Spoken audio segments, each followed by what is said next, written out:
Hello everyone, मैं ओम प्रकाश प्रजापति। आज हम ट्रू मीडिया के पॉडकास्ट में एक और शख्सियत से आपको रूबरू कराने आए हैं। आप हैं वर्तमान में दिलशाद गार्डन दिल्ली के निगम पार्षद, समाज सेवी और चिंतक। आप हैं श्री वीर सिंह पवार जी। वीर सिंह पवार जी, आपका ट्रू मीडिया के पॉडकास्ट में हार्दिक अभिनंदन है, स्वागत। बहुत बहुत धन्यवाद आपका, बहुत बहुत धन्यवाद। पवार साहब, हम आगे बढ़ते हैं। जैसा कि ट्रू मीडिया की परंपरा है, हम प्रश्नों के चलते हैं। हमारा प्रश्न है कि समाज सेवा का आपके जीवन में क्या महत्व रहा है? धन्यवाद आपके ट्रू मीडिया ने मुझे आज अपने स्टूडियो में बुला करके, क्योंकि मेरा ये पैतृक, मैं जहाँ देवभूमि उत्तराखंड से आता हूँ जी, वहाँ पर मेरे पिताजी जो मेरे थे अनपढ़ थे जी, लेकिन वो भी समाज के काम में अग्रणी रहते थे और वही गुण हमारे अंदर थे जी। मैंने 12वीं पास जब किया तो मैं वापस गांव गया और पिताजी ने मुझे, क्योंकि चौथी क्लास तक मुझे भी घर में पढ़ाया था, वाह, सन 60 के आस 62 के आसपास, 63 के आसपास जी। तो मैं भी वापस गया और मैंने 1.5 साल तक 12वीं करने के बाद लोग अपना दूसरा कोर्स करते, मैं गांव गया और जो अनपढ़ लोग थे उन सबको पढ़ाया। तो समाज सेवा पेरेंटल है, मेरे पिताजी की तरफ से मुझे मिली है और उसी लगाव के कारण से आज जीवन के ये 60 वर्ष मेरे पूरे हो गए हैं। वाह वाह वाह वाह वाह वाह, बहुत अच्छे, बहुत साधुवाद आपको। ये कहे कि समाज सेवा आपको विरासत में मिली है। पवार साहब, हम आगे बढ़ते हैं कि आपने अपने जीवन में 35 साल राजनीति और समाज सेवा में बिताए। क्या आप हमें इस यात्रा के बारे में और थोड़ा सा विस्तार में बता सकते हैं? दरअसल मैं दिल्ली आया था जी, यहाँ पर खाली टाइप शॉर्ट हैंड सीखने आया था जी, और वापस मैंने जाना था। टेरी डैम प्रोजेक्ट चल रही थी, उसमें वहाँ नौकरी करना था, लेकिन दिल्ली ने ऐसा रम दिया। और सबसे बड़ी बात ये थी कि मेरे जीवन में एक बहुत बड़ा बदलाव आया। 85 में जब मुझे एक स्वयंसेवक थे श्री गोविंदन जी, वो मुझे शाखा में ले गए। मुझे पता भी नहीं था कि शाखा क्या चीज़ है और उस समय से मेरा टर्निंग पॉइंट था कि संघ में जा कर के जो मैंने सीखा। और उससे पहले मेरे मन में था कि जब मैं दिल्ली आया था कि यार मैं फ़ौज में चले जाऊं तो अच्छा रहेगा। मैंने कोशिश भी की थी, वाह, लाल किला भी गया, कई बार गया, लेकिन मैं चूँकि चेस्ट में कमी कारण से मैं फेल हो गया। तो जब संघ में मैं शाखों में गया तो निरंतर फिर जब एक बार शाखा में चले गया और वहीं से समाज सेवा की प्रेरणा, अपने को कैसे बनाना है, कैसे इंसान कंप्लीट मैन मुझे अगर किसी ने बनाया तो मेरे राष्ट्रीय स्वयं संघ ने बनाया, मेरी शाखों ने बनाया और वहीं से मुझे ये सब प्रेरणा मिली। वाह वाह वाह वाह। पवार साहब, एक ऐसी धारणा है लोगों में, जन समाज में, जनता के बीच में कि जो बीजेपी पार्टी है वो जो राजनीतिज्ञों को उतारती है तो वो स्वयंसेवक संघ से जुड़ा होना अनिवार्य है, या वो व्यक्ति वहाँ परिपूर्ण होता है इसलिए बीजेपी सरकार उनको राजनीति में उतारती है। क्या ये धारणा लोगों की सही है या गलत है? परसेप्शन सही है लोगों का जी।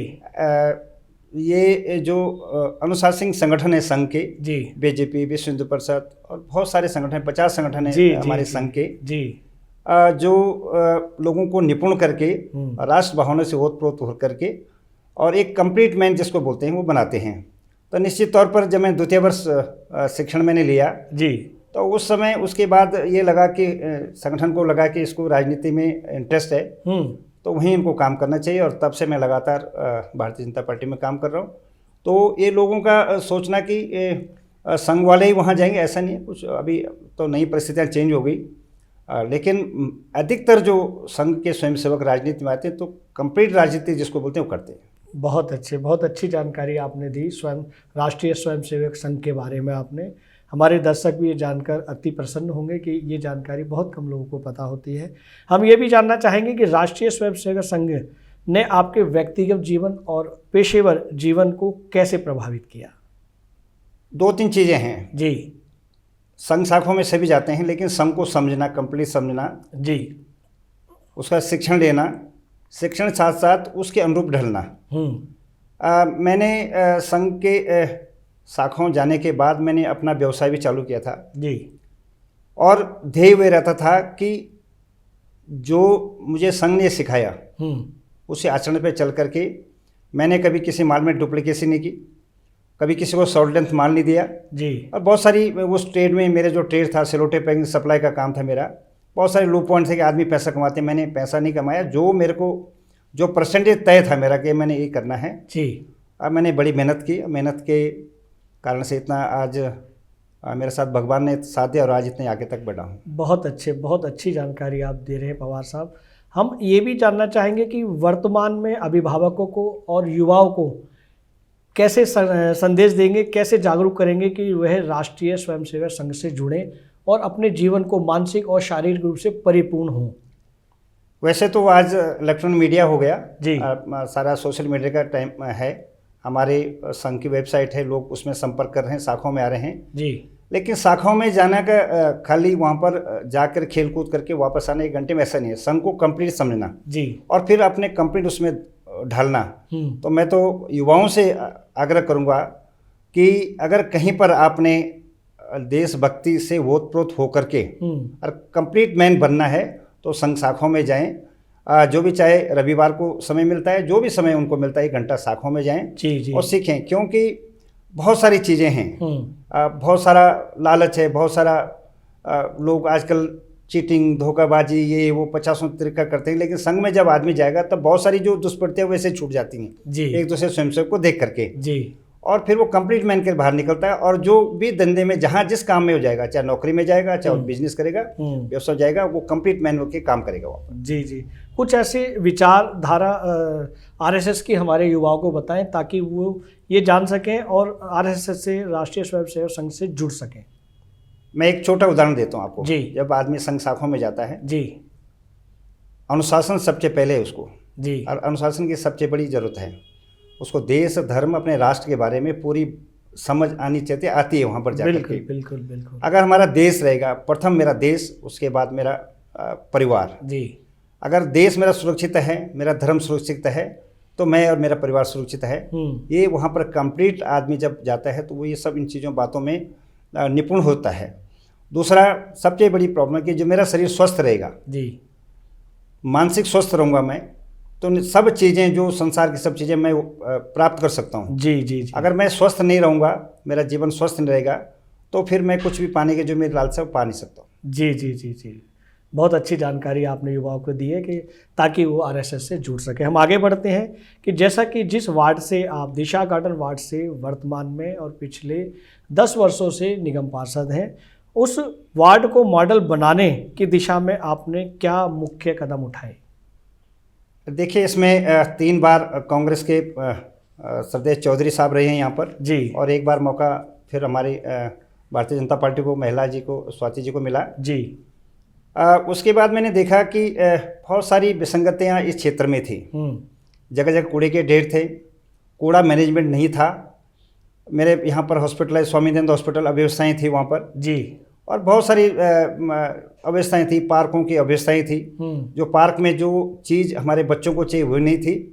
तो उन सब का संवर्धन करके 2017 से लेकर 2022 के कार्यकाल में बहुत सारा मैंने काम किया। जी। काम उसमें ये हुआ कि जो पार्क हैं इनका कूड़ा कहाँ जाएगा, उसका संवर्धन कैसे होगा, तो मैंने खाद का प्लांट बनवाया। क्या बात है। उसका जो एक एसेसबल ड्रेन, उसका पानी आता था जो हमेशा स्वामी दयानंद भर जाता है, उसके लिए ईटीपी प्लांट बनाया जी, और उसका इतना बड़ा फ़ायदा हमको पूरा नॉर्थ जोन को और पूरा डीएमसी को हुआ कि उसके पानी की सप्लाई, जब ये पॉल्यूशन रोकने के लिए तो वहाँ से पानी सप्लाई जाते, तो मेरा जीवन का बड़ा सबसे बड़ा हो रहा कि पॉल्यूशन कंट्रोल करने में मैंने अपने वार्ड में कुछ कर पाया। वाह। दूसरा जो गीला कूड़ा था उसके लिए खाद का प्लांट बनवाया मैंने। जी। उसके बाद मैंने अपने सांसद महोदय से जिम लगाए, झूले लगाए और पार्कों का जो मॉडल वार्ड में जो चीज़ें होती हैं, कोशिश मैंने ये की कि वो मॉडल वार्ड में ये चीज़ें हैं, ये होनी चाहिए। उसमें कोशिश की है 17 से 22 तक।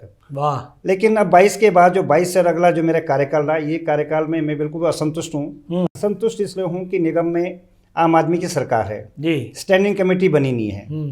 जो भी फाइनेंशियल स्टेटस है वो जीरो है हमारा, 1 रुपये 1 पैसा हमें फाइनेंस मिल रहा है। फिर भी मैं कोशिश की है कि जो मैंने 17 से 22 तक का जो मॉडल अपना वार्ड बना रखे था, स्वच्छता में और पार्क में और दूसरी जो और चीज़ें होती हैं जैसे स्वामी दयानंद हॉस्पिटल, उसको मेंटेन करने में उसमें कोशिश पे लगा हूँ।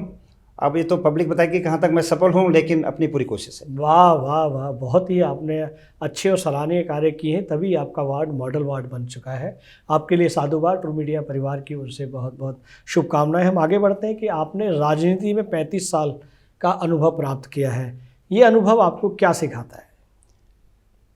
राजनीति में 2-3 चीज़ें काम आती हैं जी। जो भी राजनीति यार मुझे सुन रहा देख रहा है, उसके मुंह में मिठास, सर ठंडा और पाँव में चक्कर, मुंह में शक्कर, क्योंकि अगर ये चीज़ें हम नहीं करेंगे जी तो कोई भी कार्यकर्ता आपसे जुड़ेगा नहीं, ना पब्लिक आपसे जुड़ सकती है। जी आपके पास जो कार्यकर्ता आ रहा है हम्म उस कार्यकर्ता की बात आपको सुनना पड़ेगा, जी या जो पब्लिक आपके पास उसकी बात सुननी पड़ेगी। उसको एक सेटिस्फेक्शन मिलना चाहिए कि यार मैं कहीं पर गया था किसी से, उसने मेरी बात सुनी, और मैं बैठ के राजनीति खाली मोबाइल पे करूं ये नहीं, मुझे क्षेत्र में जाना भी चाहिए, क्या असुविधाएं लोगों को हैं, किसको क्या परेशानी, कहाँ कहाँ क्या मैं इन लोगों के कर सकता हूँ। वाह तो वाह अगर मैं लगातार भागता रहूँगा तो निश्चित तौर पर पब्लिक या मेरे कार्यकर्ता जो मेरे साथ में भारतीय जनता पार्टी के कार्यकर्ता हैं वो भी आगे चलेंगे। जी जी अगर मैं बैठ के राजनीति फोनों की राजनीति कर ले जाऊँ तो उसमें क्या हुआ कि एक क्षेत्र में कोई काम हो नहीं पाएगा। वाह वाह वाह। इस 35 साल की आपकी राजनीतिक लंबी यात्रा में किस किस तरह की चुनौतियों का आपको सामना करना पड़ा? मैं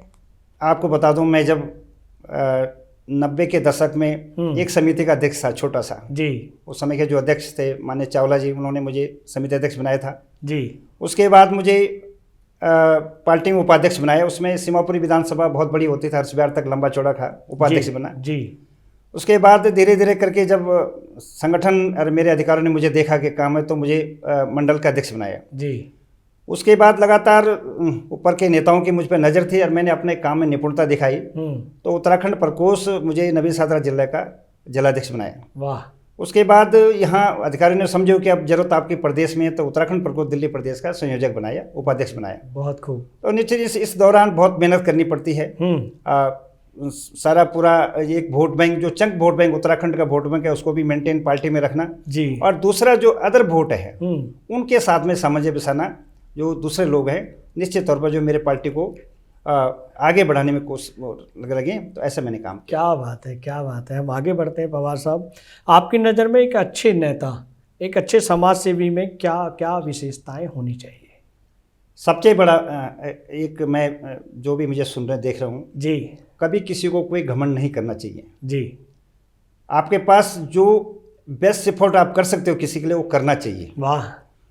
आपके पास जो आता है निश्चित तौर पर उसको कोई परेशानी है वो आपके पास आया है, चाहे आप नेता हैं चाहे आप किसी कॉन्स्टिट्यूशन पोस्ट पर हैं जी, अगर आप उसकी थोड़ा सा भी उसकी मदद करते हैं उसके लिए बहुत बड़ा योगदान रहता है। इसलिए जो भी व्यक्ति और जहाँ पर भी आप किसी समाज की परेशानी समझते ये परेशानी मैं सॉल्व कर सकता हूँ, उसमें हमें कोशिश करना चाहिए। और मैंने बहुत सारा ऐसे नेताओं को देखा है, बहुत सारे ऐसे नेता हैं कि जिन्होंने बिल्कुल झोपड़ी में रह करके और इतने बड़े बड़े काम किए हैं जी, बड़े बड़े काम किए। निश्चित तौर पर हमको पब्लिक की क्या ग्रीवेंसेज हैं, पब्लिक क्या चाहती है, उस हिसाब से हमें काम करना चाहिए और सबकी सुननी चाहिए। वाह वाह वाह वाह। सबकी समस्याओं का समाधान भी करना चाहिए। वाकई पवार साहब, हम ये भी जानना चाहेंगे कि आगामी विधानसभा चुनाव में अगर पार्टी अगर आपको मौका देती है तो उस विषय में आपकी क्या क्या तैयारियां चल रही हैं? पत्रकार महोदय, मैं सीमापुरी विधानसभा से आता हूँ, वो तो एससी आरक्षित है जी, अनुसूचित वर्ग के लिए आरक्षित है सीमापुरी विधानसभा। फिर भी मेरे बगल की सादरा विधानसभा है और उसमें भी एक बड़ा चंक वोट बैंक उत्तराखंड का है। 1.5 वार्ड है जहाँ उत्तराखंड का चंक वोट है। और क्योंकि मैं 40 साल इसी क्षेत्र में रहने के हो गया और स्टैंडिंग कमेटी चेयरमैन रहा ईडीएमसी में, तो सादरा विधानसभा में सभी लोग जानते हैं जी। अगर वहाँ पर मौका मिलता है, वैसे वहाँ भी अच्छे नेता हैं जी, लेकिन अगर कोई विकल्प की बात अगर कोई वहाँ पर हमारे नेता सोचें तो हो सकता है मेरा नाम कहीं कंसिडर कर लें जी। इतना सा मेरा आग्रह है। क्या बात है, क्या बात है। हमारी शुभकामनाएं, साधुवाद है कि पार्टी की दृष्टि आप पर रहे और आप इस यात्रा को भी आप जिए। हमारी शुभकामनाएं। जैसा कि सूत्रों से हमें पता चला है कि अब डम्स समिति और सादरा नॉर्थ के डिप्टी चेयरमैन के रूप में भी रहे हैं, तो आपके द्वारा किए गए कार्यों पर भी थोड़ा प्रकाश डालें। बिल्कुल सही बात, ये आपने बहुत बड़ी बात पूछी है। 17 से 22 का मैं आपको बता दूँ जी कि जब मैं चुना तो उसके बाद मुझे डैम्स कमेटी होती है, पर्यावरण प्रबंधन समिति जी, उसका चेयरमैन हेडक्वार्टर ईडीएमसी में बनाया। मुझे पता नहीं कि मेरे नेताओं ने, कई लोग तो ठुकरा दिया कि नहीं मुझे पोस्ट नहीं चाहिए, मैंने वो पोस्ट को स्वीकार किया। स्वीकार इसलिए किया, डैम्स कमेटी पूरी जो ईडीएमसी का काम है स्वच्छता का, उससे जुड़ा था। वाह। और जब मैंने पहले भी देखता था कि जो रिक्शे हमारे टूटे हुए थे, कूड़ा आधा रोड पे गिरता था, या ये कूड़ा ऐसे गाड़ियों में जाके दुर्गंध आती थी, उसको कैसे ठीक किया जाए, तो उसके लिए बड़ा मुझे काम करना पड़ा। पहले साल बड़ा काम करना, रिक्शे का कितना, ट्रॉली का, और ये सब, ताकि हमारे कर्मचारी काम ढंग से कर सकें और कूड़ा का संवर्धन सही हो जी। और फिर जगह जगह इस तरह से ये प्लांट लगाने हैं जो पूरे वार्ड का कूड़ा एक जगह है, वो सेग्रीगेट हो और वो सेग्रीगेट होकर के एसएफएल साइड जाए। क्योंकि अगर हम वहीं सीधा कूड़ा भेजेंगे तो वो बदबूदार कूड़ा ओपन जाएगा। तो फिर हमने क्या कहा कि ये कंपनी को ये 2017 से 22 में 2018 में हमने ये कॉन्ट्रैक्ट दिया। अब आपने देख रहे होंगे, बड़ी खुशी भी होगी। वैसे सभी निगम तो लोग बोलते हैं कि निगम कुछ नहीं करता, लेकिन आज कहीं कूड़ा आपको दिखता नहीं, कूड़ा जा कहाँ रहा है, बंद कंटेनर में गाड़ी जाती है। जगह जगह एफसीएल प्लांट लगाए हैं जी जी जी, और वो प्लांट वहीं से उसको कंपैक्ट करके गाड़ी के अंदर भर करके और वहाँ एसएफएल साइड जाता है। एक तो वहाँ कूड़ा कम हो गया और दूसरा उस समय एक ध्येय मेरा भी था कि जो ये बड़ा कूड़े का पहाड़ खड़ा था जी, एसएफएल साइड थी हमारी दिल्ली में की, कई एक मेरी पूर्वी दिल्ली की मैं बात कर रहा हूँ, इसको नीचे कैसे किया जाए जी। तो उसमें सांसद जी थे हमारे पूर्वी लोकसभा के, इन्होंने हमें एक ट्रोमेल मशीन दी और उसे हमने उसको कूड़ा कम किया जी। तो ये 4-5 काम जो हैं, जगह जगह एफसीएल प्लांट लगाएं जहाँ कंपैक्ट हो गया, ये जो कूड़ा जो एसएफएल साइड इसको डाउन करना, और दूसरा जो कर्मचारियों को जो संसाधन चाहिए वो संसाधन उस समय 2017 से 22 मैंने 17 के कार्यकाल में मैंने उसको मुहैया कराया। के बाद मुझे दूसरी बार जब मुझे यहाँ नॉर्थ जोन का डिप्टी चेयरमैन बनाया जी, और वो 2 बार मैं डिप्टी चेयरमैन रहा वहाँ। और नॉर्थ जोन एशिया का सबसे डेंस पॉपुलेटेड एरिया है। दिमाग में ये बात थी कि इतना डेंस पॉपुलेटेड एरिया, छोटी छोटी गलियाँ, यहाँ कैसे कूड़ा संवर्धन होगा, कैसे यहाँ छोटे मकान बना रहे लोग, उनको बहुत सारा अधिकारी परेशान करते थे, हर जगह पैसे का ये सब। तो हालांकि मेरे पास इतनी कॉन्स्टिट्यूशन पावर नहीं थी, मैं डिप्टी चेयरमैन था, चेयरमैन साहब के पास बड़े रहते थे, लेकिन मैं धन्यवाद करता हूँ परवेश शर्मा जी चेयरमैन जी थे, उन्होंने मुझे साथ लेकर के, और हम सब ये डीसी महोदय के साथ मिलकर काम करते थे। किसी गरीब को हमने दुखने नहीं दिया, इलीगल काम अगर कोई करता था उसको पनिश किया। तो बहुत सारी चीज़ें की जो नॉर्थ जोन का जो डेंस पॉपुलेशन था वहाँ पर बहुत बड़ा योगदान माननीय परवेश जी और मैंने दोनों ने निभाया। वाह वाह वाह, बहुत अच्छा। वापस फिर मुझे फिर डैम्स कमेटी दे दी, फिर जाके मेरे नेताओं ने सोचा कि इतना सारा इसको दे दिया, और प्रभु बड़ी कृपा मुझे स्टैंडिंग कमेटी का चेयरमैन बना दिया, जो निगम की सबसे बड़ी कमेटी स्टैंडिंग कमेटी होती है। जी जी, मैं धन्यवाद करूँ अपने नेताओं का कि कहीं ना कहीं मेरे एक जैसे आदमी जो गाँव से उठ के आया था और दिल्ली में इतना बड़ा एक स्टैंडिंग कमेटी चेयरमैन बनाया। और फिर मैंने जो साल मुझे मिला था स्टैंडिंग कमेटी का, हालांकि फाइनेंस क्राइसिस था, दिल्ली सरकार जो आम आदमी सरकार उसने पैसा कुछ नहीं दिया, लेकिन उस परिस्थिति में भी मैंने कभी हड़ताल नहीं होने दी, स्वच्छता कर्मी की हड़ताल नहीं होती, जैसे तैसे उनकी तनख्वाह हम देते थे। बहुत सारी चीज़ें थी जो उस स्टैंडिंग कमेटी के मैंने अपने रोल निभाया उसमें। वाह वाह वाह वाह, पवार साहब हम ये भी जानना चाहेंगे कि जो आप डैम्स के अनुसार जो कूड़े कचरे का आप निस्तारण कर रहे हैं, उसमें गीला कूड़ा, सूखा कूड़ा या अन्य कूड़े को किस तरह से चेंज करते हैं? हमने Sadra south, Sadra north metro waste company है, उसको हमने कॉन्ट्रैक्ट दिया 9 साल का जी। उसमें ये था कि घर घर से जाके गीला और सूखा कूड़ा अलग अलग करके, और वो गाड़ी में जाके टिपर जाके फिर वो कंपैक्टर भेजाएगा जी।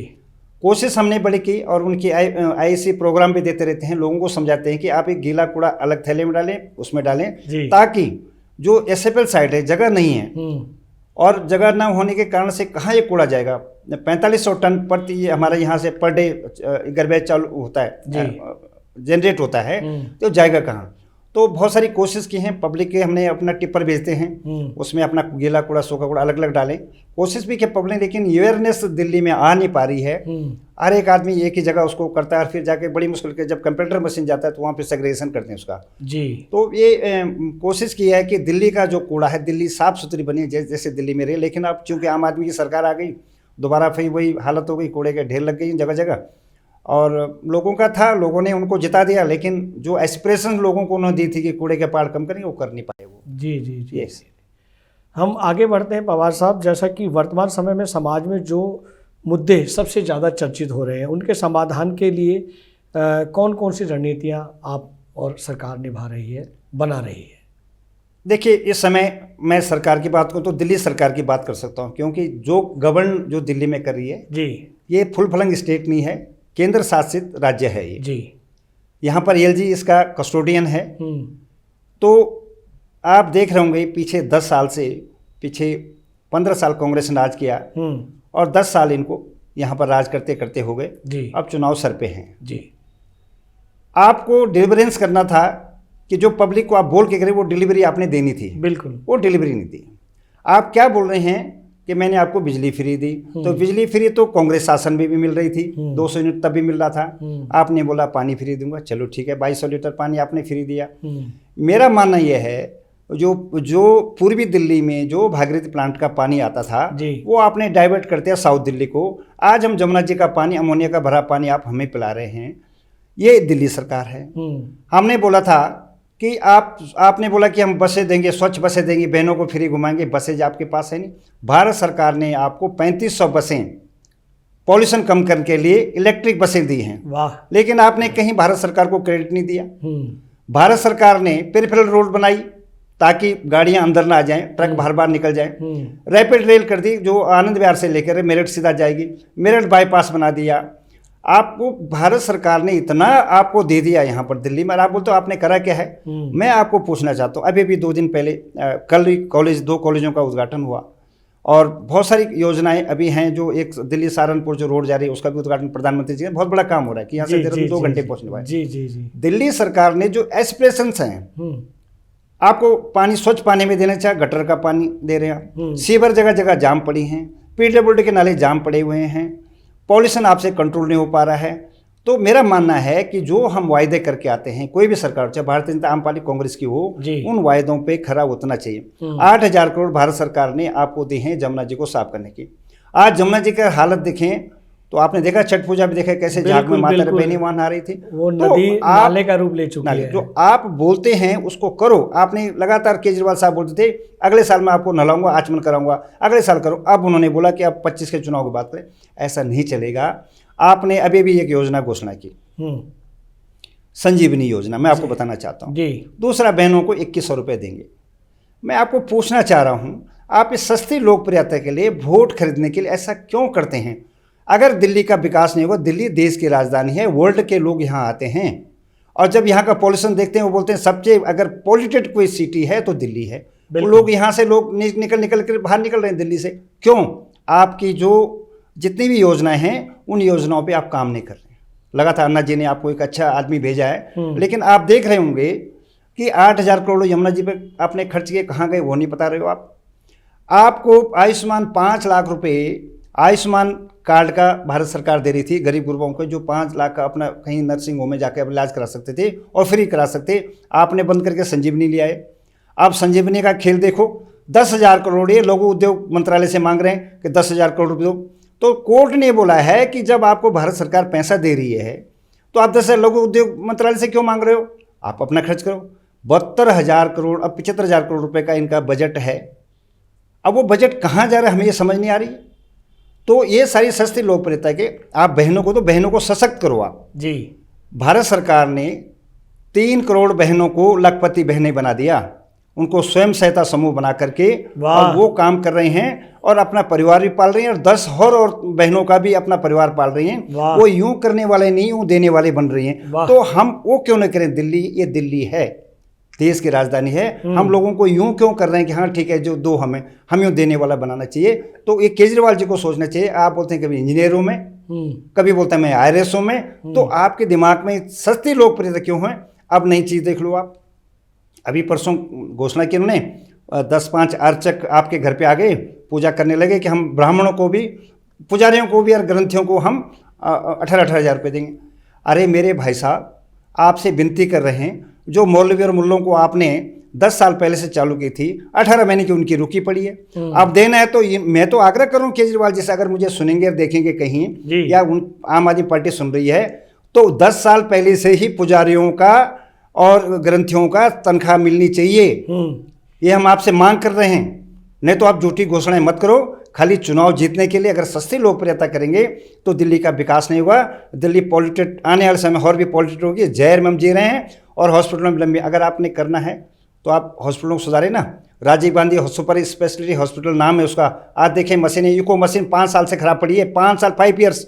मैं आप पर दोष लगा रहा हूँ कि आप इन हॉस्पिटलों का, आप मोहल्ला क्लिनिक तो खोल दिया, उसकी मशीनें क्यों नहीं ठीक करा रहे हो? करोड़ों की मशीनें जंग खा रही हैं वहाँ पर जाकर के, वहाँ पर स्टाफ नहीं है आपका। आप गुरु तेग बहादुर हॉस्पिटल की आप बात देखें, जीरो हो गया आपका। और ये एक सच्चाई आपको आज बताता हूँ, 1600 बेड का एक हॉस्पिटल ने GTB हॉस्पिटल के बगल में बनाया। 300 करोड़ रुपए का बजट था। आपने बिल्डिंग स्ट्रक्चर खाली कर दिया, गद्दे सब आ गए वहाँ पर, आपने कोई डॉक्टर भर्ती नहीं की, कोई उसकी दवाइयों का अरेंजमेंट नहीं, कोई नर्स का नहीं, पैरामेडिकल का कुछ नहीं, आपने एक ढांचा खड़ा कर दिया। आज कुत्ते घूम रहे हैं वहाँ, जंगल बना पड़ा। अगर मैं आग्रह करूँ, अगर कभी आपको देखें वहाँ पर जंगल है, 300 करोड़ रुपए आपने पानी में बहा दिए, और अब उस पर 300 करोड़ रुपए और लगे, क्योंकि 2022-23 में उसने पूरी होनी थी प्रोजेक्ट ने, लेकिन अब ये 25 आ गया और आप देखेंगे तो उस पर 300 करोड़ और लगेंगे उसको इंफ्रास्ट्रक्चर को और उसके पूरा स्टाफ करने में। आप ऐसा काम क्यों कर रहे हैं? आप स्कूल देखेंगे, आप बोल रहे हैं बड़े बड़े मैंने मॉडल स्कूल बनाए, सी ब्लॉक चौराहे पर हरिवर्दी स्कूल है, government girls senior secondary school है, आप उसका हालत देखें, उसका एक पोर्शन मैंने जाके डेंजरस घुस गया, हालांकि मेरा बनता नहीं था, लेकिन क्योंकि मेरे क्षेत्र के बच्चे उसमें पढ़ने जाते हैं, इसको डेंजरस घोसी को पानी की धाराएं बह रही थी वहाँ पर, मैंने वीडियो बनाई, तब जाके उन्होंने वो डेंजरस घोसी की, और वहाँ से खाली मात्र 1800 बच्चे पढ़ रहे हैं जहाँ 3500 बच्चे पढ़ते थे।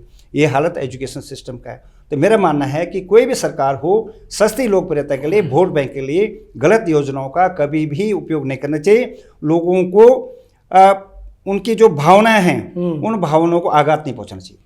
जो दिल्ली प्रदेश के जो लोग हैं, जो जनता है, उनको क्या कहना चाहेंगे कि इस सस्ती लोकप्रियता या ऐसे वादों से कैसे जागरूक हों? मैं आपसे आग्रह कर रहा हूं जी, संजीवनी और 2100 का आपने कैंप लगाया, जगह जगह आपने कैंप लगाया जहां जहां आपके पार्षद थे।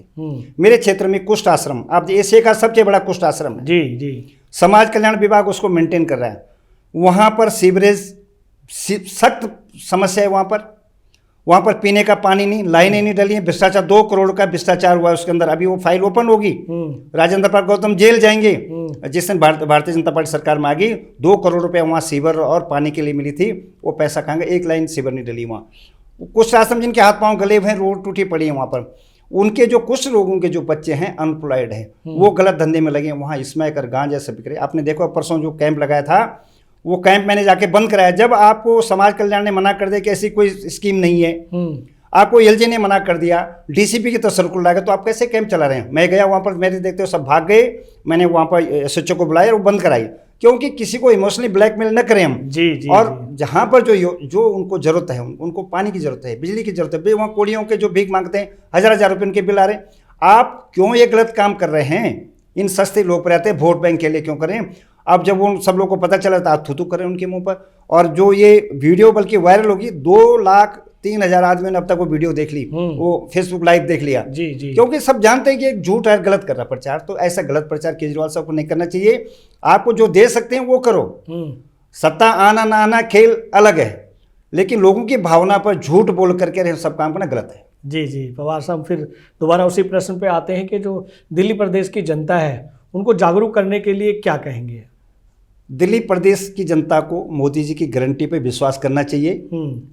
मोदी जी डबल इंजन की सरकार होगी, पीने का शुद्ध पानी मिलेगा, वाह, हर घर में भागीरथी जो प्लांट का पानी पहले आता था वो मिलेगा। ड्रेनेज और सीवरेज कभी शीला जी के टाइम में वो क्लीन होती थी, और उसके बाद ये 10 साल तक कोई भी क्लीन नहीं हुआ, ठेका छूट गया, करोड़ों रुपए घोटाला हो गया, वो ठीक होंगे। आपके जो पार्क हैं गंदे पड़े हैं, पार्क में जो संसाधन आपको चाहिए वो होंगे। आपके जो सबसे बड़ी पॉल्यूशन है, पॉल्यूशन कंट्रोल करने के लिए सख्त मेजर उठाए जाएंगे, मोदी जी ने कल अपने भाषण में बोला है।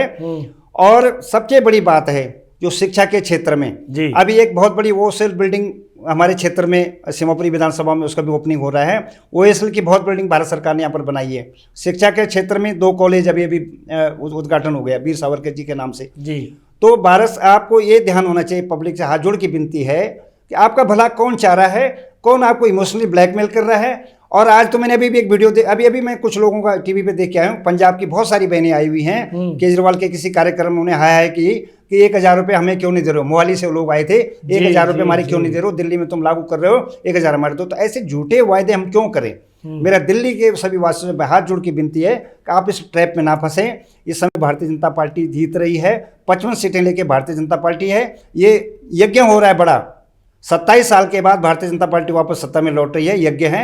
इसमें अपनी आहुति वोट के रूप में डालें और भारतीय जनता पार्टी के मुख्यमंत्री बनाएं। वाह वाह वाह, बहुत खूब बहुत खूब। हम पवार साहब ये भी जानना चाहेंगे कि जो दिल्ली सरकार दिल्ली के लोगों के लिए बिजली फ्री, पानी फ्री, अनाज फ्री, अन्य ऐसी योजनाएं चला रही है, इन योजनाओं से किसका लाभ होगा? पब्लिक का लाभ होगा, दिल्ली सरकार का लाभ होगा, या विकास का लाभ होगा? मैं आपसे आग्रह करूंगा जी, वेनेजुएला एक कंट्री थी, फ्री के चक्कर में जीरो हो गई। सबसे बड़ी वर्ल्ड में इसकी इकोनॉमी थी, आज जीरो हो गई फ्री के चक्कर में। जी हमको मैं कह रहे हैं आप दो मोदी जी अभी जो रेहड़ी पटरी वाले हैं इनको लोन दे रहे हैं 10,000 रुपया। जी आप 10,000 लो, किसी सूदखोर से मत लो, 10,000 लो, अपना काम करो और उसको लौटाओ। आप 20,000 ले लो, फिर अगर 20,000 लो तो 50,000 और लो हमसे। दूसरा कोई छोटे जो पटरी वालों के लिए उनके निकाला। जो बड़े हैं उनके लिए भी बहुत सारी योजनाएं भारत सरकार की। आप वहां से पैसा लो, अपना काम स्टार्ट करो, स्टार्टअप करो और आगे बढ़ो, देश की इकोनॉमी आगे बढ़ाओ। ये इस तरह से फ्री पानी दे दिया, फ्री बिजली दिया, क्वालिटी ऑफ प्रोडक्ट मांगता है। हर आदमी बोलता है मैं 2 पैसे दूं, लेकिन आज पानी, अच्छा एक ठीक है आपने फ्री पानी दे दिया, पानी आपका नाले का पानी, वो नाली का पानी आ रहा है, उसमें सीवर मिल के आ रहा है। लोग 20-20 रुपये झुग्गियों में मैंने देखा है, मेरी झुग्गियों में मैं गया, सुंदरनगरी क्लस्टर है मेरे पास, वहाँ मैं गया, लोग पानी बाहर से खरीद पीने का बात लेते हैं, जिसको नहाने में यूज़ करते हैं खाली। जी तो आपको पैसा लेना चाहिए, पैसे देने को तैयार बैठे हैं। अगर वो 20 रुपये की बोतल पर डे ला रहे हैं, वो आपको पैसा दे सकते हैं। आप फ्री में क्यों उनको इमोशनली ब्लैक करते हैं? अच्छा दूसरी एक चीज़ बताऊँ मैं, अभी इन्होंने फ्री में राशन दी। पहले से शीला जी के टाइम से राशन की दुकानें कंट्रोल रेट पे मिलती थी। जो फ्री राशन मिल तो भारत सरकार दे रही है, मोदी 84 लाख लोगों को दे रही है। तो फिर आप 84 करोड़ लोगों को दे रही है, तो आप ये क्यों ये ड्रामा कर रहे हैं कि मैं सब फ्री दे दिया? और दूसरा मैं एक चीज़ बता दूं आपको, इन्हें फ्री बहनों के लिए बस की थी। 5 घंटे तक एक बहन बस स्टैंड पे बैठी रहती है, तब कहीं आती। 5 घंटे उसके कितने कॉस्टली होती हैं इंतजार में कि बस आएगी। 5 घंटे आती है, वो भी उसको बोलता है, देखता है कि यहाँ पर बहनें बैठी तो भगा लेता है बस। ये तो उन बहनों का निराधार कर रहे हो एक तरह से आप। जी उन बहनों का निराधार है, वो पैसे देने को तैयार बैठी हैं। आप उनको फ्रीक्वेंसी बस दो ना। जब फ्रीक्वेंसी बस दोगे नहीं, 5 घंटे बस आई, 5 घंटे में न जाने बेचारी भूखी प्यासी बस स्टैंड पे बैठे रहेगी। तो ये तो पता नहीं कैसा मेला सम्मान है। हाथ जोड़े केजरीवाल जी को मेरे, ऐसा कौन सा मेला सम्मान हो रहा है? वाह वाह वाह, बहुत अच्छी जानकारी आप दे रहे हैं दिल्ली वासियों के लिए। हम ये भी जानना चाहेंगे कि भविष्य में आगे 10 वर्षों में आप अपनी राजनीतिक और समाज सेवा की यात्रा को कहाँ देखते हैं? मेरा संगठन ने मुझे 17 से 22 को टिकट दी, मैं पार्षद बना। जी मुझे बहुत सारे विभिन्न पदों पे दिया। मेरे संगठन ने दोबारा, मैं तो मेट्रो में गया था, मेट्रो में वापस आया क्योंकि मेरे पास संसाधन है नहीं। जीवन के एक उद्देश्य जो मैंने संघ में सीखा है वही करूँगा। मैं भ्रष्टाचार नहीं करूँगा, चाहे कुछ हो, चाहे मुझे भूखा रहना पड़ेगा। जो मेरी अपनी आमदनी होगी, जो मैं अपने बच्चे मुझे देते हैं, वही मैं करूँगा। दूसरी बात, 17 से 22 से और 27 तक का मुझे दोबारा मुझे मौका मिला, मेरी पार्टी ने मुझे मौका दिया। जी मैं उन्हीं सिद्धांतों पे रहूंगा जो सिद्धांत 17 से 22 थे। और निश्चित तौर पर मैं दुख होता है मुझे जब झुग्गी क्लस्टर का आदमी मेरे पास उठ के आता है, रोता है वो। जब मेरे पास कुष्ठ रोगी आते हैं, मेरे पास ताहिरपुर गाँव के लोग आते हैं, इतने 100-100, 200 साल पुराना गाँव है, मेरे कोई प्रोजेक्ट नहीं, मेरा कोई नालियाँ टूटी पड़ी। तो मैं अपना जीवन का एक ध्येय है कि एक उम्र हो गई, उम्र 60 साल से मैं ऊपर हो गया हूँ, और मैं कुछ अच्छा काम करके जाऊं क्षेत्र में। ये कभी कोई मुझे याद करेंगे, हाँ वीर सिंह कुमार एक पार्षद आया था। बाकी तो ये जीवन है, कब तक चलते क्या चले, लेकिन समाज की सेवा का जो मुझे प्रेरणा मुझे मेरे संघ ने दी है उसको मैं बरकरार रखूंगा। क्या बात है पवार साहब। फिर से हम आगे बढ़ते हैं प्रश्नों की ओर कि जो हमारी केंद्र सरकार है वर्तमान में, वो दिल्ली की जनता के लिए क्या क्या कर रही है और भविष्य में क्या क्या योजनाएं लेकर आएगी, पत्रकार इस बारे में बताइए। ये आपने बहुत बड़ी बात पूछी है। मैं टीवी चैनलों पे देखता हूँ जी, और फिर मुझे बड़ा दुख होता है जब केजरीवाल जी अपने प्रेस कॉन्फ्रेंस में पूछते हैं कि भारतीय जनता पार्टी दिल्ली में क्या, सेंट्रल गवर्नमेंट ने क्या किया। मैं उनको एक एक चीज़ बताता हूँ। 8,000 करोड़ रुपया आपका यमुना जी को साफ करने के लिए दिया था, वो कहाँ चले गए पैसा। जो 3500 बसें आपकी इलेक्ट्रिक बसें, वो किसने दी थी? फेम जो भारी उद्योग मंत्रालय ने दी है, वो किसने दी आपको? जो उत्सव पंडाल, इतना बड़ा पंडाल बना के लाखों लोग उस पंडाल में से, वो किसने बनाया? प्रगति मैदान में। प्रगति मैदान से जो भैरव मार्ग से लेकर के इंडिया गेट जो टनल बनाई, वो किसने बनाई? एयरपोर्ट से लेकर गुड़गांव तक जो टनल बनी, वो किसने बनाई? पॉल्यूशन कंट्रोल करने के लिए। जो प्रिफरल रोड बनाई है बाहर की, ताकि KMP में जो बनाया कि बाहर का ट्रक बाहर बाहर चल जाए, दिल्ली में ना आए, पॉल्यूशन, वो किसने बनाई? जो अभी रैपिड रेल जो चली है, जो अब आनंद विहार से आज शायद कल शायद उद्घाटन हो जाएगा, वो किसने बनाई? जो दिल्ली से लेकर के और देहरादून तक जो एलिवेटेड रोड जा रही है, वो किसने बनाई? वाह। तो केजरीवाल जी, ये आप सब पब्लिक जानती है कि आप क्या बोल रहे हो कि दिल्ली में क्या किया। पॉल्यूशन कंट्रोल करने के लिए बहुत सारे प्लान है भारत सरकार के, स्मोक टावर जगह जगह स्मोक। इन्होंने भी किया था, इन्होंने अपने घोषणा पत्र कि 75 स्मोक टावर में लगाऊंगा, दिल्ली का पोल्यूशन खत्म कर दूंगा। और बाद में बोलने लगे जब पंजाब में सरकार, नहीं नहीं नहीं, पंजाब में तो पराली नहीं जल रही, अब तो गुड़गांव में पराली चल रही है, हरियाणा में पराली जल। क्या हुआ फिर? वो ले आए कि एक केमिकल मैंने निकाल दिया, सब पराली का 35,000 का मात्र केमिकल था, 10 करोड़ रुपया उसके एडवर्टाइजमेंट खर्च कर दिया। आप क्या चाहते हो? क्या है, कौन है आपका प्लानर? ये जो पैसा है, टैक्स का पैसा है, हम सब लोगों का एक एक रुपया, इसको सदुपयोग होना चाहिए। और भारत सरकार ने अभी भी 2 यूनिवर्सिटी को, SOL बिल्डिंग की मैंने आपको बोल दिया कि SOL बिल्डिंग बहुत बड़ी, जो छात्र हमारे ओपन लर्निंग करते थे उनकी बहुत बड़ी बिल्डिंग ताहिरपुर में बनी है अभी। और बहुत सारी प्रोजेक्ट है, आउटर रिंग रोड का बनाने का है, फेज़ 4 मेट्रो का भी इन्होंने मना कर दिया केजरीवाल साहब, मेरे पास पैसा नहीं, वो फेज़ 4 का पैसा ये करें।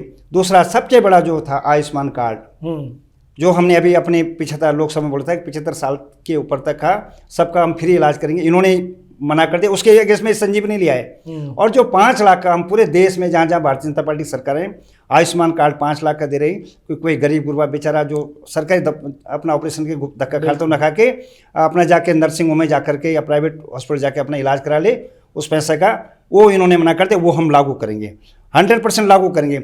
सबसे बड़ी बात हो रही है, राशन कार्ड के लिए लोग जूझ रहे हैं, राशन कार्ड नहीं बन रहा है। भारतीय जनता पार्टी शासन में सबसे पहले बैठ करके राशन कार्ड सबको देगी, सबका अधिकार है, वो कॉन्स्टिट्यूशन में लिखा हुआ है। वाह वाह वाह वाह, वो देंगे। दूसरा एक और मेरा मानना है कि जो बुजुर्ग पेंशन है दिल्ली में, अब मजेदार बात उसमें आप केस बताता हूं मैं जी, 80,000 इन्होंने पेंशन पूरी दिल्ली में निकाली, 80,000। और रातों रात अपने कार्यकर्ताओं बोल करके अपने कार्यकर्ताओं के घर परिवार वालों की पेंशन लगा दी। सुबह लोग भागते रहे, और खासकर सीमापुरी विधान से 12 बजे रात को होला, सुबह 12 बजे देखा तो वो अपना वो फुल हो गया, उसमें तो है नहीं कोई। आप 80,000 वैकेंसी पे नौकरी दे रहे हो, आप सब जो 60 साल से ऊपर का सबको पेंशन दो। जो दिल्ली में जो 60 साल से ऊपर है उसका हक है, उसका मौलिक अधिकार है, वो कॉन्स्टिट्यूशन में लिखा हुआ है। और वो क्या करना, आपके बजट का प्रावधान है, एलोकेट कर रखा अपने बजट में जी। अब उसमें देखो फिर क्या है, 5,80,000 मैंने पेंशन लगा दी। 5 लाख पहले से थे, शीला जी के टाइम से चल रहा था। आप झूठ बोल रहे हैं सब, आपने तो लगाई, राशन कार्ड 10 साल से नहीं बने, पेंशन 10 साल से नहीं लगी, और जिनको देते हुए उनको 2-2, 4-4, 5-5, 6-6 महीने का रुला के दे रहे हो। ये क्या कर रहे हो केजरीवाल साहब? आप कहाँ हो? दुनिया कहाँ की कहाँ चली गई है? अब नहीं आपका बातों में विश्वास करने वाला कि आप एक ढीला ढुला कुर्ता पैजामा चप्पल पहन करके अपने को झापट मरा करके इमोशनली ब्लैकमेल करते हो। अब लोग ब्लैकमेल में नहीं फंसने वाले। अब भारतीय जनता पार्टी पर लोग नजर गड़ा कर, डबल इंजन की सरकार हो गई और दिल्ली का विकास होगा, और दिल्ली वो शहर बनेगा, पॉल्यूशन फ्री शहर बनेगा, जो वर्ल्ड क्लास शहर बनेगा। वाह वाह वाह, बहुत साधुवाद आपको पवार साहब। एक और प्रश्न हम आपसे करेंगे कि समाज सेवा में रुचि रखने वाले युवा वर्ग को आप क्या सलाह देना चाहेंगे ताकि वो समाज में कुछ बदलाव ला सकें? इस समाज में युवाओं से आग्रह करूँ, समाज ने हमें बहुत कुछ दिया जी। अगर एक पोस्टमैन अगर हमारे चिट्ठी हमारे घर तक पहुंचाता है, कितने लाखों रुपए उस पर खर्च होते हैं समाज में, उसका भी बड़ा योगदान है। इसलिए समाज को अनुशासन में रह करके और जो भी दुष्प्रवृत्तियां उनको खत्म करके इस देश को कैसे अच्छा बनाया जाए, विश्व में कैसे हम विकसित राष्ट्र, डेवलप्ड कंट्री तो हम हो गए हैं जी, लेकिन हम क्या नए नए इनोवेशन करें जिससे मैं अपने रोजगार भी बढ़ा लूँ। हम दूसरी चीज़ों में न जा करके, बहुत सारी चीज़ें आजकल आ गई, जल्दी क्विक पैसा कमा लो जी। क्विक पैसे कमाने की कभी मत सोचना, क्विक पैसा जल्दी जेल भेज देता है। आप ईमानदारी से अपना ब्रेन यूज करके नए नए एंटरप्रेन्योर लगाइए, युवा वर्ग जो हैं, और अपनी राष्ट्रीय सोच रखें, सामाजिक सोचें, समाज में क्या अच्छा है। मैं समाज में हूँ और मैं नशा बेच रहा हूँ तो समाज का दोषी हूँ मैं कि मैंने 10-50 लोगों को और खराब कर दिया। लेकिन वही अगर मैं डॉक्टर बन करके उनको दवाई देता हूँ, निश्चित तौर पर हमारा समाज ऊपर जाएगा, और यही आज की जरूरत है। वर्तमान में जो युवा हैं, अगर वो राजनीति में अपना भविष्य आजमाना चाहते हैं या राजनीति से जुड़ना चाहते हैं, तो उन्हें क्या आप एडवाइज करेंगे? बहुत अच्छी, मैं तो आपको साधुवाद देता हूँ। अभी मोदी जी ने बोला है 1 लाख युवाओं को मैं राजनीतिक ट्रेनिंग दिलाऊंगा। वाह, बहुत बड़ी बात उन्होंने बोली है। राजनीति को भी समझ आना चाहिए, राजनीति राजनीति है, राज करने की नीति है जी। हमको समझना चाहिए कि राजनीति में हमने वाकई समाज का सुधार करने के लिए आए कि अपना घर भरने के लिए आए या भ्रष्टाचार करने के लिए आए। तो मोदी जी की जो घोषणा मैं उसका समर्थन करता हूँ। 1 लाख युवा पूरे देश के वो लोग युवा होंगे जो सच्ची राजनीति जानते हों, जो जैसे हम तो सनातनी लोग हैं और ऋषि मुनियों का देश है, तो वो राजनीति करेंगे जो राजनीति समाज के लिए भलाई के लिए हो, उन युवाओं को तैयार करेंगे। क्या बात है, बहुत अच्छी बात है। युवाओं के लिए बड़ी खुशखबरी है ये। हम चलते चलते एक अंतिम प्रश्न करेंगे पवार साहब आपसे कि आपके जीवन और आपकी राजनीति में आपके प्रेरणा स्रोत कौन रहे हैं, या समय के साथ उनमें परिवर्तन आया है? मैं आपको सच बताऊं, आज मैं आपको अपना डिस्क्लोजर कर रहा हूं। मैं जी। बहुत गरीब घर से था जी। और जब मैंने 12वीं की तो 12वीं मैंने ट्यूशन पढ़ा करके, क्योंकि मैं पहाड़ी आदमी हूं, बहुत ज़्यादा लोचा तो मेरे, मैं जानता नहीं, इधर उधर ये फिर जाता हूँ, लेकिन संघर्ष बहुत किया यहाँ तक पहुँचने के लिए। जी। उस संघर्ष ने मुझे बहुत कुछ सिखाया। क्या बात है। और मैं और सभी को मैं आग्रह करना चाहता हूँ जो मुझे देखेंगे, आदमी को संघर्ष करने की एक प्रवृत्ति आनी चाहिए। जी, क्या बात है। जब ये सोचेगा इजी मुझे मिल जाएगा, इजी कुछ नहीं मिलता है। संघर्ष करने के बाद जब आपका संघर्ष रंग लाएगा तो प्रभु भी आप पर कृपा रखेगा। इसलिए संघर्ष में जीवन होना चाहिए और अपने मन में योजनाएं कि मैं आगे बढ़ने, मैंने क्या करना है, कैसे उस योजनाओं पे प्रयोगात्मक काम करना, प्रैक्टिकली काम करना। ये नहीं सोच लिया और कोई दूसरा मेरे लिए कर दिया, दूसरा नहीं। आपको अगला स्टेप खुद उठाना पड़ेगा, अपना कदम खुद आगे निकालना पड़ेगा। और जिस तरह की मेरी यात्रा निकलती है, पहाड़ी उठ करके दिल्ली में आया और दिल्ली में उठने के बाद इतने लाखों लाखों आदमी आज मुझे प्यार करते हैं। मैं तो उनको साधुवाद देता हूँ कि मैं कुछ भी नहीं हूँ, अभी भी कुछ नहीं हूँ, किराए के मकान में रहता हूँ, लेकिन मुझे बड़ी संतुष्टि है कि मैं समाज, जब मैं ऑफिस में बैठता हूँ और समाज में किसी का काम कर देता हूँ, वो मुझे सबसे बड़ी संतुष्टि है। चाहे मेरा परिवार मुझे किसी दृष्टि से देखे, क्योंकि एक परसेप्शन ये बना हुआ कि एक पार्षद बन जाए तो करोड़ों रुपए कमाएगा, अमन चैन आएगा, गाड़ी घोड़ा आ जाएगा, और हम मानसिकता ऐसी बनी हुई है। अभी भी आते हैं मेरे ऑफिस में, अरे भाई साहब आप तो 5-7 करोड़ रुपए कमा लिए। हाँ भाई साहब कमा लिए, मैंने 7-8-10 करोड़ कमा लिए, लेकिन मेरे मन में संतुष्टि है कि जब जो आदमी मेरे सामने आता है, मुझे इतनी हिम्मत उस प्रभु ने दे दी, जो स्टैम्प की पावर मुझे दे दी मेरे संगठन ने, कि मैं उसके आंसू पहुंच सकता हूं। तो हमेशा आदमी को जो भी आगे बढ़ना चाहता है उसको करुणा दिल होना चाहिए और दूसरे का काम, मैं उसके काम कितना आऊं वो करना चाहिए। जी जी। हमारा एक प्रश्न जो है वो ये है कि राजनीतिक क्षेत्र में और आपके व्यक्तिगत रूप से आपके प्रेरणा स्रोत कौन है? मैंने स्वामी विवेकानंद जी को बहुत पढ़ा है। वाह। बचपन से ही मैं जब गांव में था तो किताबें इधर उधर से लाता था, पढ़ने का शौक था। जी। स्वामी स्वामी विवेकानंद, मैंने जब उसमें पढ़ा कि स्वामी विवेकानंद उस काल और खंडर परिस्थिति में जाके, अमेरिका में जाके जब वो उन्होंने वहाँ भाषण दिया, और उसमें एक छोटा सा उदाहरण वो भी एक आता है उनके जीवन की, वो जो एड्रेस था वो पर्ची कहीं खो गई थी, फिर किसी विदुषी महिला ने उनको जाकर के और उस जहाँ पर वो वर्ल्ड कॉन्फ्रेंस होती वहाँ ले गए, और वहाँ पर जो उन्होंने बोला, तो मैं व्यक्तिगत में उनसे प्रेरणा ली कि मैं क्यों नहीं कर सकता हूँ, आई कैन डू, मैं कर सकता हूँ। और दूसरा जो मेरे आइडल लोग हैं वो श्रीमान मोदी जी हैं। वाह वाह। मैं मोदी जी बहुत बड़े इंसान हैं, लेकिन मैं आपको आज एक कन्फेस और भी कर रहा हूँ। मैंने 12वीं के बाद, जो मैंने आपको बताया कि मैंने गांव में बच्चों को पढ़ाया, उसके बाद जब पढ़ने के बाद मैं सड़क पे काम करता था। एक नई रोड हमारे यहाँ निकलती थी, वहाँ पर भी मैंने काम किया कुछ दिन तक, क्योंकि पैसा जरूर चाहिए था। उसके बाद मैं और कन्फेस कर रहा हूँ, जब मैं दिल्ली में यहीं था, यहाँ पर हो गया, मंडल अध्यक्ष भी बन गया था मैं। उसके बाद एक परिस्थिति ऐसी आई कि मुझे एक बार चाय की दुकान भी चलानी पड़ी। वाह वाह वाह वाह। मेरे नैनी चौक पर 6 महीने तक मुझे चाय की दुकान चलानी पड़ी। क्या बात। हालांकि वो संगठन की रीति नीति था कि वहाँ पर कोई एक बड़ा स्वयंसेवक की दुकान थी, पान का खोखा था, उसको उस समय कांग्रेस हटा रही थी। तो मुझे इस परिस्थिति के भाई आपने इनको बचाना है, और वो बचाओ नाला डाइवर्ट कराना पड़ा हमें। जी। तो मुझे खुशी है कि मैं उस नीचे से उठा हूँ, तो इसीलिए मैं हर किसी की परिस्थिति को समझता हूँ कि कौन किस परिस्थिति मेरे पास आ रहा है। और आज मुझ पर बड़ी कृपा मेरे पितरों की हुई या मेरे नेताओं की हुई कि आज मुझे इस स्थान पर आपके सामने कुछ बोल पा रहा हूँ। वाह वाह वाह वाह, बहुत अच्छे।